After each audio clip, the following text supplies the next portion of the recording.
안녕하세요. 오늘도 서현살롱을 찾아주셔서 감사합니다. 암투병 이후 제2의 인생을 살고 있는 여성이에요. 저는 병원에서 암 진단을 받았을 때 하늘이 무너지는 것 같았어요. 당시 제 나이는 28세였는데 고작 이것으로 살고 죽어야 할까 하루하루가 우울하기만 했어요. 자다가도 문득 왜 나한테 이런 일이 생긴 걸까 하늘을 원망하며 잠조차 못 이루고 울기만 했죠. 그러나 실제로 암투병을 하다 보니 암세포보다 더 지독한 놈이 제 옆에 있었어요. 제 남편이요. 그 놈 때문에라도 이대로 죽을 순 없어서 더욱 강해졌어요. 남편에 대한 미움과 증오가 지독한 암세포도 이길 정도였으니 얼마나 악독한 자인지 상상이 가시나요? 지금부터는 제가 제 암투병기가 아니라 악독한 남편 논 복수기에 대해 이야기해 드리겠습니다. 어린 시절, 저는 해외에서 자랐어요.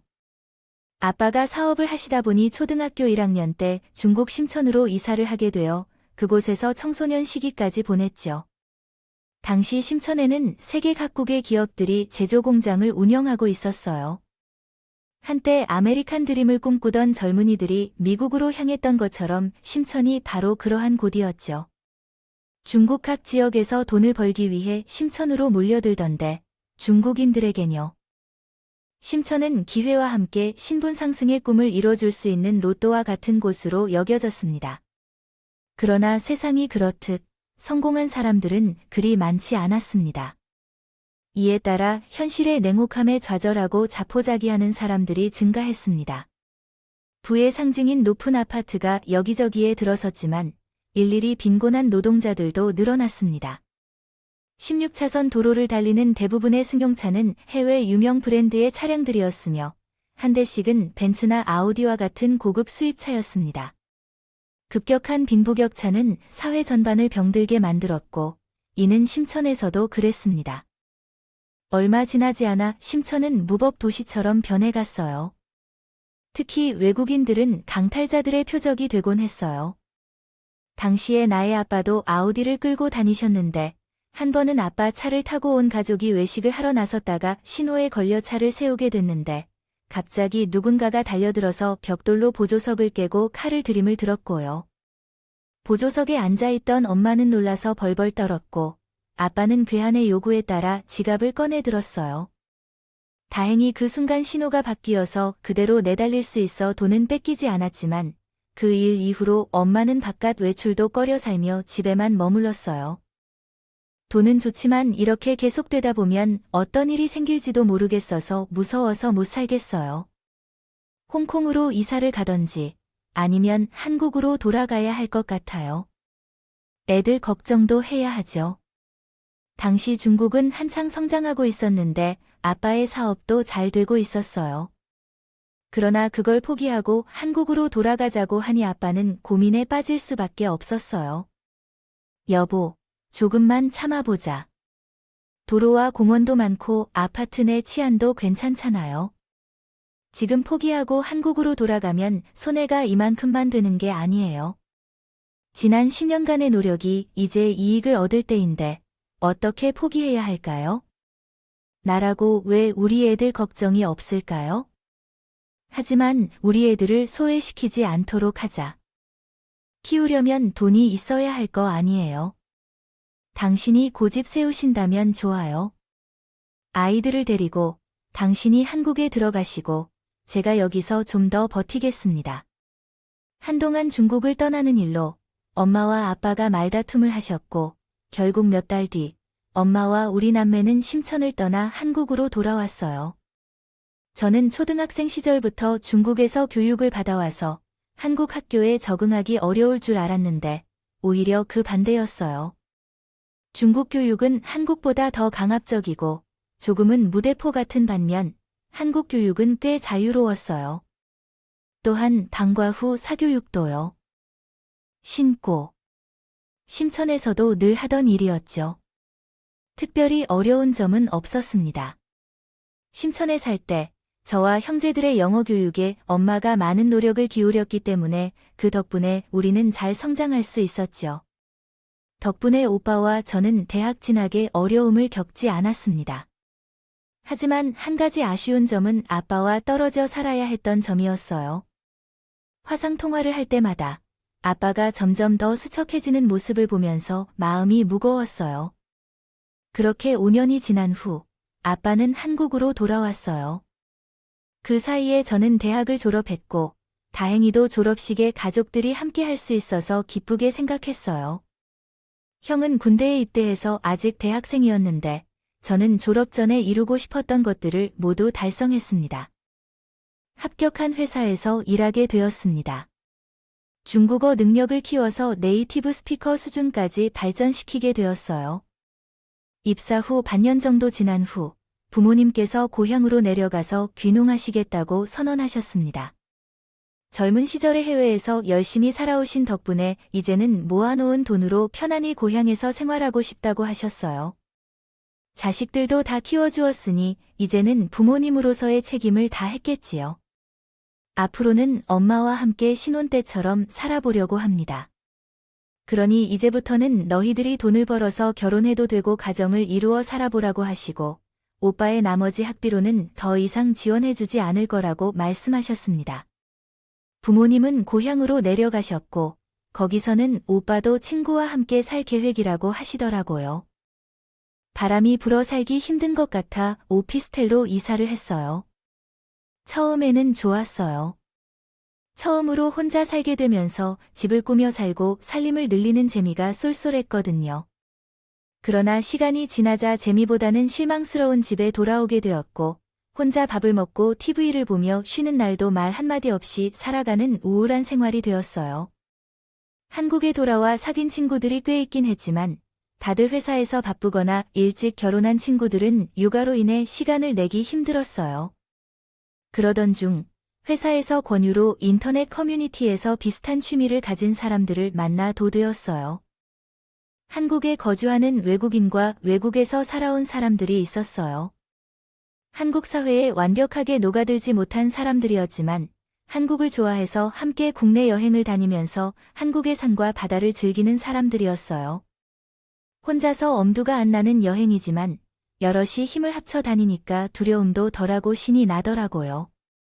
각자 인터넷이나 지인을 통해 얻은 정보를 모임에 나와 나누기도 하고 한국살이의 어려움도 공유했어요. 그런데 언제부터인가 외국어를 배우러 온 한국인들이 늘어나면서 커뮤니티가 변질되기 시작한 거예요. 그런 사람들은 주로 백인들입니다. 젊은이들의 주요 대상으로 삼아 연애를 위해 접근하던 관행이 있었는데 연애를 시작하면 커플은 같이 속한 커뮤니티를 탈퇴하는 것이 일반적이었습니다. 번거롭게 여행을 다니지 않고도 영어를 가르칠 상대를 만나 이제 더 이상 커뮤니티가 필요하지 않다고 생각했었죠. 그래서 모임을 통해 주말마다 여행도 다니고 새로운 동료도 사귀었던 저에게는 매우 안타까운 일이었습니다. 남편을 만나게 된 것은 그때였는데 어느 날 커뮤니티에서 함께 활동하던 남성이 나에게 연락을 줬다. 그 사람이 바로 후에 제 남편이 되었어요. 남편은 이번 주말에 강화도 전등사에 갈 예정이라 시간이 맞다면 같이 갈래 한다고 말했습니다. 심심해서나마 바로 가겠다고 했다가요. 오랜만에 사람들과 여행을 떠난다니 기대가 되었지만 약속 당일이 되어보니 남편과 나뿐이었어요. 실망한 표정을 보인 남편은 있어. 내 생각보다는 아버지랑 단둘이 가는 거 싫어하는 것 같아. 안 가도 돼, 라고 말했죠. 제가 여럿이 같이 가는 줄로 알았었거든요. 그래서 조금 당황한 거예요. 남편은 제보다 7살이 많아요. 어릴 때 미국으로 이민을 갔다가 대학을 졸업하고 한국 회사에 입사한 경우였어요. 커뮤니티에서 만난 지는 꽤 됐지만 단둘이 대화를 나눈 적은 거의 없어서 서먹서먹한 상태였어요.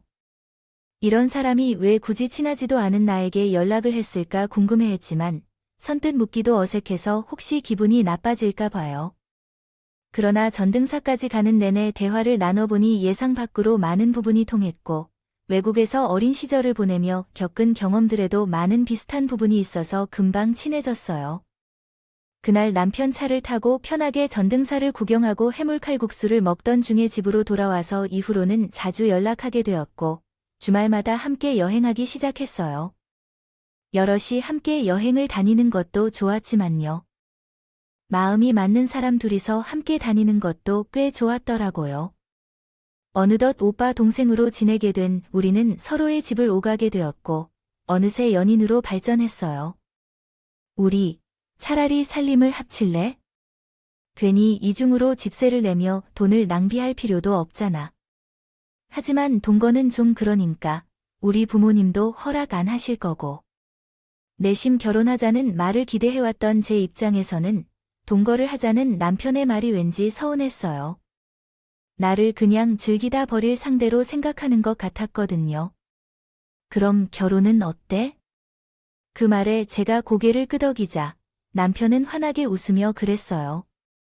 아, 다행히도 사실 나이가 많아서 결혼 얘기를 꺼내는 것이 어린 너에게 결혼 닥달이는 것처럼 보일까봐 걱정했었어요. 얘기를 듣고 보니 남편 입장에서는 그럴 수도 있겠다는 생각이 들었어요. 나중에 알고 보니 다른 이유였지만요.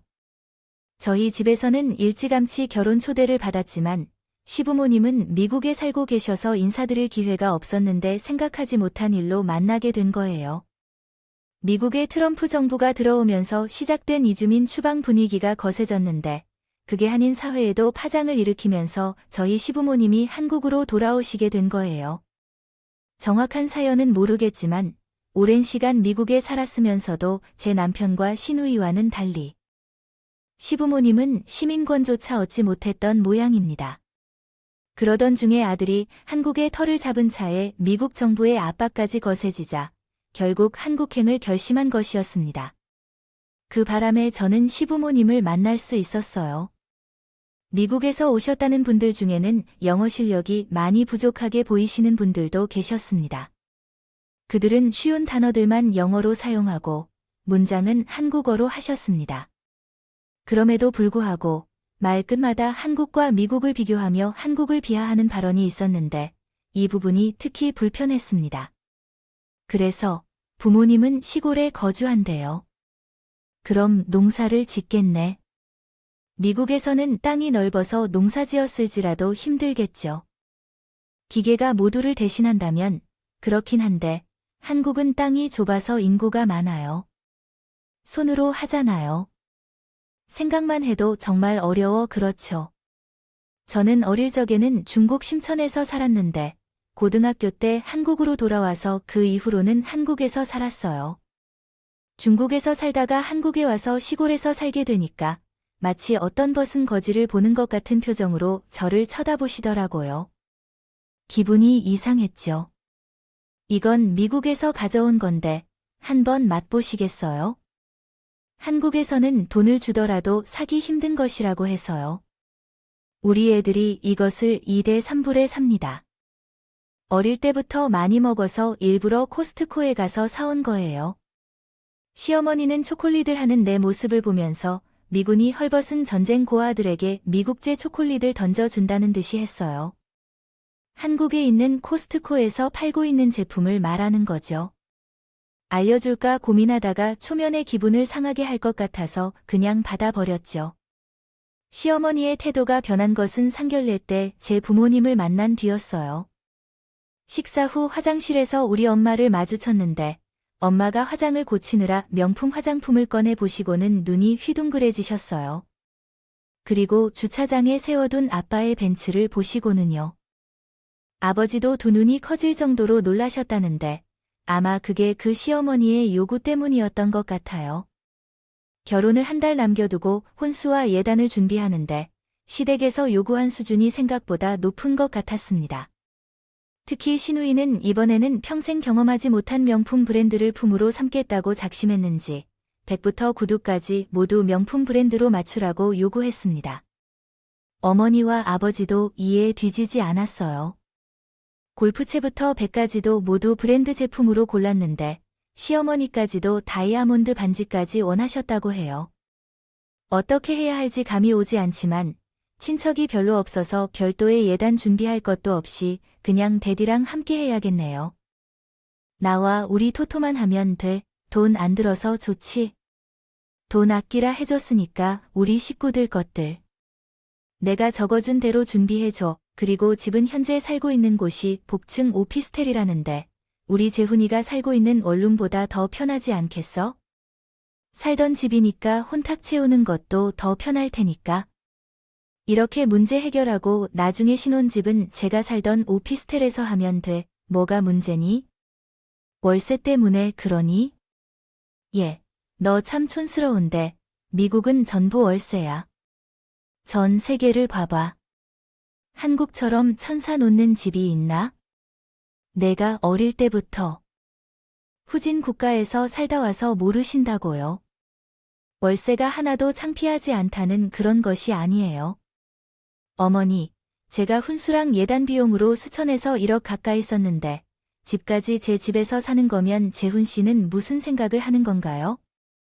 처음부터 양가 부모님의 도움 없이 우리 노력으로 결혼을 하는 거예요. 서로 반반 부담해서 하는 게 맞지 않을까 생각해요. 그러니까 말씀하신 예단은 도저히 제물로 해결할 수 없어요. 특히 어머니께서 주신 에르메스백과 샤넬백 같은 경우는 돈을 주고 사는 거라고 매장에서 바로 살 수 있는 모델이 아니에요.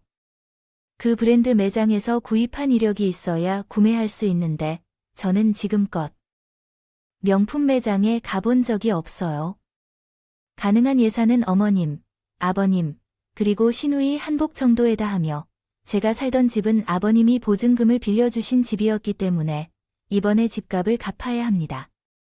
내 설명을 듣고 시어머니와 시누이는 당황한 표정을 지었고 중지부를 찍었습니다. 한국에서는 신혼집을 남자 쪽에서 내는 거 아시나요? 시어머니는 놀라셨어요. 그런 건 어디 있는데 미국에서는 그런 거 없어요. 돈 있는 사람이 내야지. 왜 남자가 다 해야 하나요? 당신들도 한국식으로 하지 말고 아메리칸 스타일로 하는 게 좋아요. 어떨까요? 라고 말씀하셨어요. 어머니, 미국에선 혼수나 예단 같은 건 없다고 들었는데, 그러니까? 어머니 말씀대로 저희 결혼은 아메리칸 스타일로 나눠서 진행할게요. 어머니께서 미국식으로 하라고 하셨기 때문에 번복할 수 없었어요. 결혼식을 앞두고 벌일 시댁과의 갈등은 저의 승리로 끝났어요. 그러나 결혼은 준비하는 과정이 끝이 아니라 그때부터 시작이라는 거예요. 결혼식을 마치고 신혼여행에서 돌아온 순간부터 제 눈앞에는 새로운 세계가 넓게 펼쳐졌어요. 말로만 미국식으로 하는 사람들은 실제로는 전형적인 한국식으로 행동하더라고요. 가족이라는 명목 아래서 쟤를 불러 운전기사로 쓰거나 관공서에 이름을 빌리는 등의 행동들도 있었어요.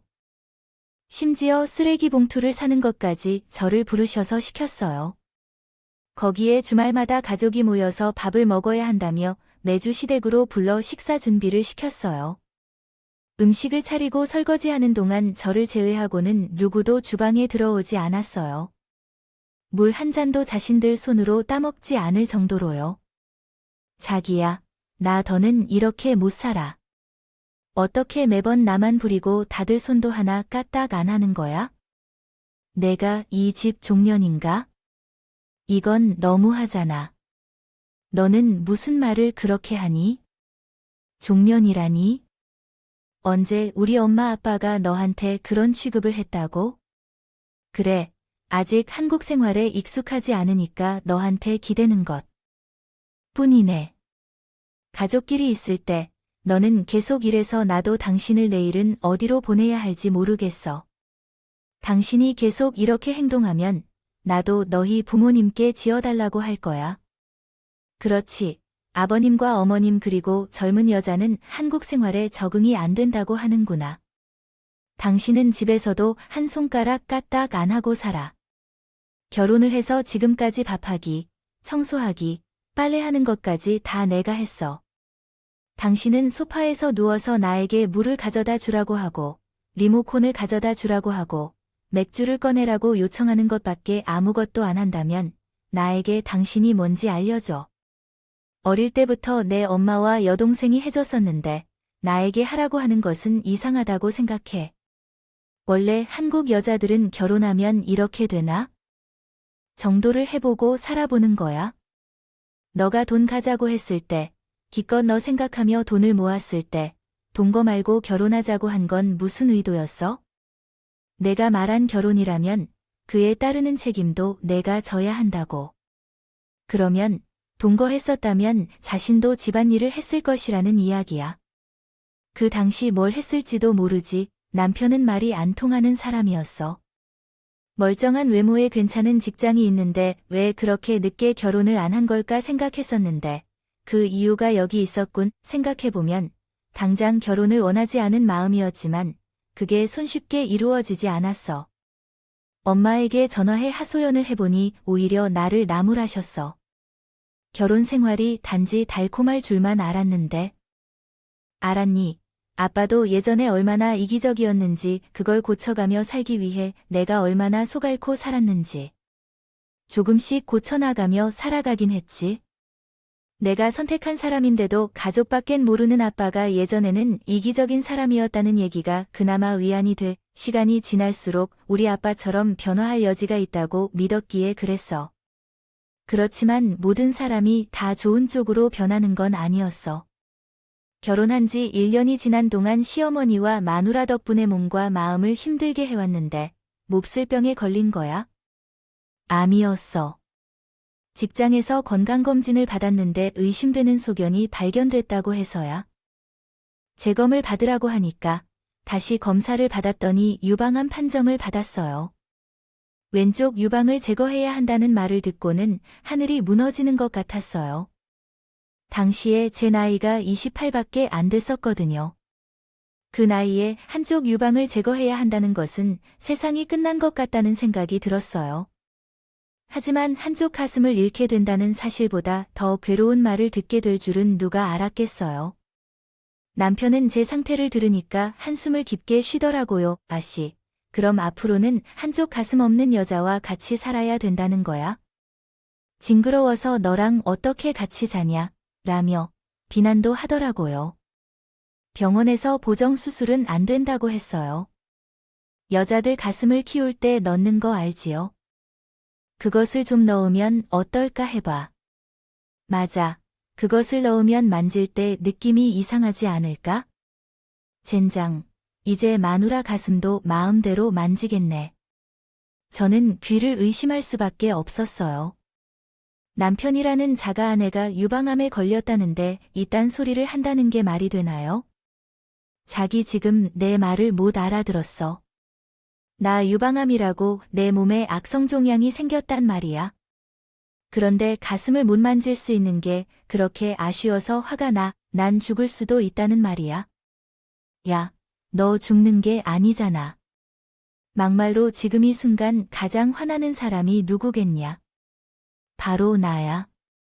결혼한 지 2년 만에 마누라가 암에 걸렸는데 열 안 받게 생겼냐고 수술비와 병원비, 거기다 가슴도 같이 드러내겠다는데 어떻게 곱게 이야기할 수 있겠냐. 어차피 나는 이대로 넘어갈 수 없어. 받을 것은 받아야겠어.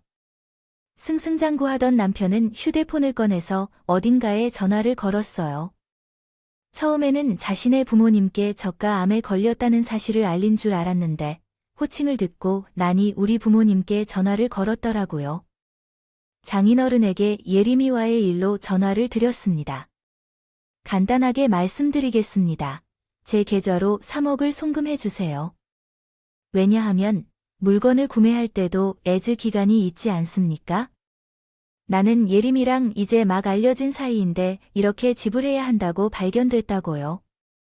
그러니까 병원비와 수술비, 그리고 제가 받은 정신적 충격으로 인한 피해 보상금까지 모두 장인어머님께서 지불해야 합니다. 장인어머님께서라면 한쪽 가슴이 없는 여자와 관계를 맺고 싶겠습니까? 어떻게 그런 생각을 하실 수 있는지 정말 이해가 안 돼요. 좋아요. 내일 리오니어를 만들 준비가 돼 있으니 그것을 원치 않으시면 3억 원을 제 계좌로 보내주세요. 남편은 제가 쓴 악을 뱉으며 말만 하고 전화를 끊었어요. 그런 그 모습에 그나마 남은 희소식조차도 떨어져 버렸습니다. 야, 너가 이기적이라는 건 알고 있었지만 중증 환자인 아내를 두고 그런 억지스런 말을 할 수 있나? 너 네가 그러고도 사람이라고 우리 아버지에게 3억 원이라도 송금하라고 내게 했어. 대체 너는 돈을 주고 나를 속이겠다고 생각한 거야? 결혼한 이후로 지금까지 너희 집에서만 종처럼 부양을 받으면서 병들어서 이제 와서 환불을 요구하겠다는 말을 해봐. 이 개새끼야. 그 나이를 처먹고도 이 정도 생각밖에 못하는 인간이라니. 이런 상황을 그동안 내가 인간으로 대접해온 내가 정신이 나간 여자인 줄 이참에 깔끔하게 갈라서 자, 나도 너 같은 놈이랑 얼굴을 대면 살고 싶지 않아. 누가 내 마음대로 이혼을 한다 해도 결혼했을 때 너한테 주었던 돈이 얼마인데 이혼한다면 그 돈 다 토해내고 해. 막말로 바람을 피웠거나 노름을 했는지 나한테는 이혼 사유가 전혀 없으니까. 이혼하려는 그대로 나한테 위자료 내놓고 해. 알았어. 결국 남편과 나는 소송을 통해 이혼하게 되었어요. 그리고 남편이 바란 말들과 제가 결혼 후에 겪은 일들로부터 야속함을 느꼈어요. 친정에 전화하여 위자료를 요구하는 등 남편이 저버린 행동들을 법정에서 낱낱이 비난받았어요. 결국 법정이 제 손을 들어주었고 저는 재산 분할을 받고 이혼할 수 있었어요. 암에 걸렸다는 사실에 망설이며 있었던 제 마음을 남편에 대한 복수심이 가득 차게 했고 결과적으로는 제게 긍정적인 영향을 끌어냈어요. 수술이 성공적으로 끝났고 투병 생활 중에 온라인 중국어 교육 사업을 시작했어요. 사업이라는 것뿐만 아니라 입소문을 태우고 1:1 맞춤 강의도 진행하기 시작했어요. 주로 중국 시장으로 진출하고자 하는 연예인과 기업 간부들이 찾아와서 덕분에 상류층으로의 네트워크를 구축할 수 있었어요. 강의료까지도 도둑이 가져갈 수 있었죠. 그런 날이 있었어요. 모기업 통역을 하고 있는데 인센티브를 받아 부모님께 선물을 사드리려고 백화점 명품관에 갔다가 거기서 우연히 전 남편을 마주쳤어요. 정확히는 명품 브랜드샵 안에서 전 시어머니 목소리가 들려서 그곳에 가려고 했던 참이었죠. 샵 안으로 들어갔다가 되도 않는 영단어를 총동원해 백을 환불받으려고 애쓰는 모자의 모습을 목격했어요. 아니, 왜 현금으로 못 준다는 거야? 카드로 샀건 캐시로 샀건 아무튼 돈은 받았잖아요. 그럼 손님이 원하는 형태로 환불을 해줘야지. 손님 카드 결제로 구입하신 물품은 카드 취소로 밖에 환불이 안 돼요. 아니요. 그냥 좀 해줄 수 있나요? 제가 당장 현금이 필요해서요. 부탁 좀 드려도 괜찮겠어요? 엄마, 그냥 그 돈 써도 괜찮겠다고. 사위가 준 선물까지 환불을 받아야겠어요. 카드로 산 건 현금으로 환불해주지 않는다더라고요. 조용히 해, 이 녀석아. 한국에서는 이런 건 유머니가 해결해주단 말야. 이봐, 아가씨. 그런 말은 하지 말고 이 돈을 현금으로 좀 주세요. 나는 그렇게 몰상식한 사람이 아니에요. 미국에서 21년을 살다 온 사람이라고요. 그렇게 왜 이래야 되나요? 제 앞에서 교양 없는 행동을 하는 걸 보면서 전 시어머니가 돈 앞에서 구겨져 어찌나 진실한 모습을 보여주고 있네, 라고 말했어요. 여기가 언제부터 도둑시장이 된 거예요? 이런 것에 그 단순한 101개짜리 들릴 정도의 수준에 사랑까지 드나들면 수준이 떨어져 어떻게 여기 100을 살 것이냐고요. 이봐요. 아줌마, 창피한 줄 알아야 해요. 여기는 술집이에요. 어디서 아가씨를 찾아요? 그리고 미국에서 살다 왔으면 뭐 하는 짓을 보니 시장 바닥에서 5,000원짜리 비닐백을 사는 것도 벌벌 떨면서 사는 사람처럼 보이지만 능력이 안 된다면 이런 데 오지 마세요. 괜히 브랜드 가치나 떨어뜨리지 말고 그쪽도 그러시네요. 어떻게 그 나이만큼 부모님에게 이런 가방을 살 줄 모르시나 봐요. 정도로 공색하니 하긴 그런 수준이니 암 걸린 와이프를 핑계로 장인에게 돈을 뜯어낼 국민나 했겠지요. 인생이 참 불쌍하다. 제 얼굴을 확인한 전 시어머니와 전 남편은 얼굴이 빨개져서 어떻게 해야 할지 모르다고 했어요. 전 남편은 고개를 숙이고 나와 눈을 제대로 못 마주치더군요.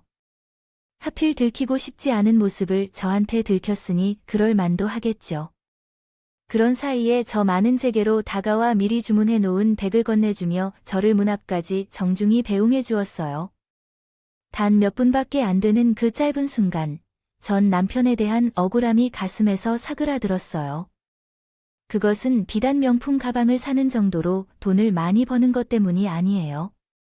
병마와 싸우면서도 내 인생을 포기하지 않고 열심히 살아왔다는 점에서 오는 증오 때문이었어요.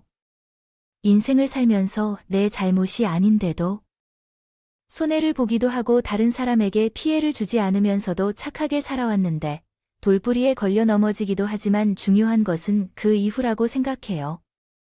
전 어떻게 그 어려움을 받아들이고 역경을 이겨나가는지에 대해 언급하고 싶어요. 포기하지 않고 자신을 다시 일으키고 세울 수 있다면 그것만으로도 충분히 박수를 받을 만하다고 생각해요. 이러한 의미에서 저는 앞으로 병마와의 싸움에서 반드시 이길 것이라고 확신합니다. 완치 판정을 받을 때까지 결코 포기하지 않을 것이므로 여러분들도 응원해 주셨으면 합니다. 지금까지 제 이야기를 들어주셔서 감사합니다. 건강이 최고라고 당신에게 말하고 싶습니다. 건강에 유의하시고요. 즐겁게 살길 바랍니다. 여러분, 사연 댓글에 응원과 현명한 조언을 부탁드립니다. 좋아요와 구독은 저에게 큰 힘이 됩니다. 오늘도 좋은 일 가득하세요.